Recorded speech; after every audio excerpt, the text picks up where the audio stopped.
Before I get started, as I mentioned before, we are trying to hit 1,000 subscribers, so please make sure that you are subscribed to the channel.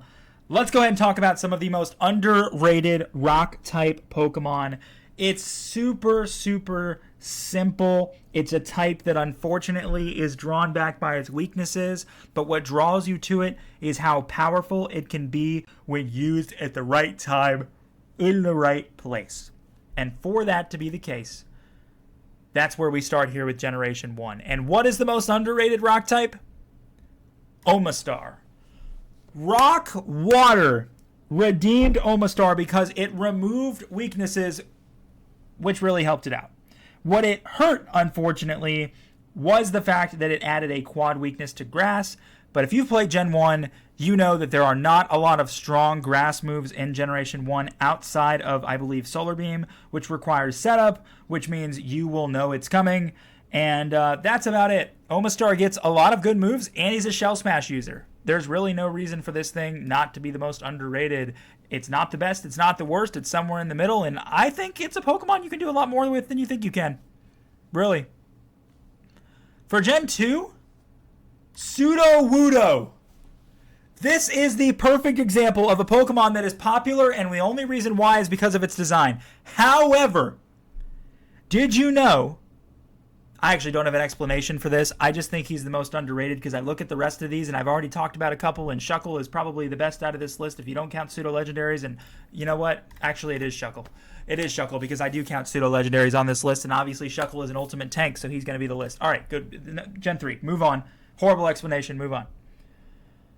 Ooh. Okay. For Gen 3, the answer is Nosepass. I want to take a trip down memory lane with you guys for this one. Just about every single person who played Pokemon Ruby, Sapphire, and Emerald as a kid remembers the first gym leader, Roxanne's Nosepass. And I will tell you, I will use Mudkip and use Water Gun. I will use Trico and use Absorb. I will try a Combuskin with Double Kick. It doesn't matter. I destroy the first two Geodudes, and then this thing won't die. It just doesn't die. And then she heals it, and heals it, and heals it, and heals it. I was a kid brought to tears over that battle a million times over because I didn't understand that all you had to do was just level up your Pokemon more because I was destroying those first two Geodudes because they were quad weak to water and grass. So I was just destroying them, not to mention they didn't have good defense. And then this bulky monster comes out that's just pure rock, so it's not a ×4 weakness. And I was literally a kid in tears trying to figure out how you kill this Nosepass. And then I realized, well, also I was a stupid kid who didn't know how to play the game. This thing's bulkier than you think it is. It really is. The fact that they even added Probopass as an evolution, I feel like was Game Freak's way of just being like, this would be funny, right? Which is exactly why I'm putting him for Gen 4, by the way. But the fact that Nosepass was so difficult to kill didn't make sense. It really didn't until you look at its statistics and you see how much defense this thing really has. And Probopass is just Nosepass, but better. Okay? It is. Gen 5. I already picked Crustle. I'm going to pick Tortuga. Water Rock, I've talked about it before, is an underrated typing. This is another Shell Smash user. Unfortunately, he's incredibly slow. But that's okay because he also gets Curse on top of it. This is a very strong Pokemon. Gen 6. This is where things get tricky. Because it's Carbink. No, it's not. Don't even. I'm not even going to do that. I mean, funny enough, I really don't have a choice to not go with Barbaracle. I like Barbaracle. Anyone who's watched my Pokemon Logic quizzes knows that that's what I think about every single time I think about this Pokemon because I spent probably 15 to 20 minutes on one clue that I was convinced was Barbaracle, and guess what? It wasn't. I thought it was spelled wrong. I thought everything. And I got a lot of comments like, it was so easy. My brain just doesn't work for these logic quizzes, which is exactly why you're getting this video and no more of those. You know, if they make, obviously Generation 10 will come out eventually.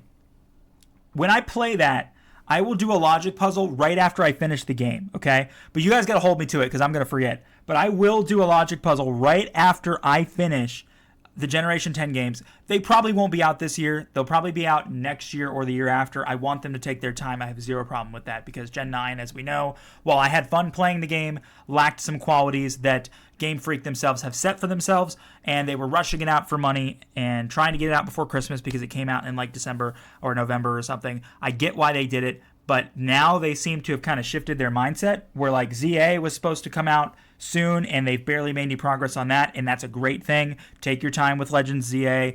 That's a game we all want to enjoy, and I hope they continue that mindset and do not force anything in regards to trying to get another generation of Pokemon out to us. Just take your time. We're happy with the games we have now, and you know, make the best quality game you can. So, tangent over, but at the end of the day, I will do a Gen 10 logic puzzle one day. Gen 7. Okay.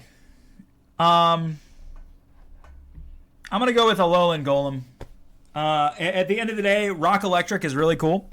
Nobody asked for this thing. Nobody knows why it exists, but it's underrated because of its typing most of all. Unfortunately, it's still incredibly slow. It still gets destroyed by ground-type attacks, but it is not quad weak to grass or water anymore.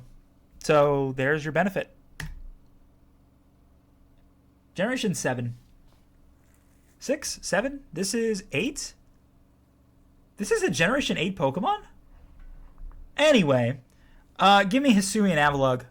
Avalugg was already one of the best Pokemon around, and they gave it a Hisuian form that added rock typing to it. It didn't necessarily need that. It definitely added more weaknesses, which definitely pushed it down a little bit. But that doesn't mean that it's still not really good offensively. And you still get... what is the ice move? Is it Icicle Crash? What's the Icicle move that is priority? Ice Spinner, maybe? It's one or the other. It still gets that. So that with a powerful hit, you can do a lot of good stuff with them. Generation 9, though? Yeah, I mean, it's Glamora. I want to put Cloth for the memes. I really do. But I can't because of the fact that it's just bad. It just is. People love the design, but that's it, really. Glamora is a tank. It's a tank that gets T-Spikes. It has Toxic Debris as its ability just to add to some extras there. This thing still will get one-shot by the right Pokemon, but it is about as good of a wall as you can get so long as you set up with it properly. Most underrated, though? Yeah. It's not even a question. You just don't expect this thing to be as difficult to kill until it is. Until you see it. And anybody who's going to go in the comments and tell me that I'm wrong, I want every last one of you to queue up Pokemon Ruby, Sapphire, or Emerald. Go into the first gym with a level 12 to level 13, or maybe even match its level. I think it was level 14 or level 13. Match its level with either a Trico or a Mudkip and tell me how you feel. You're going to lose. You're going to lose. Alrighty. That's the list. Thank you for watching. Let's talk about some ghost types. See you then.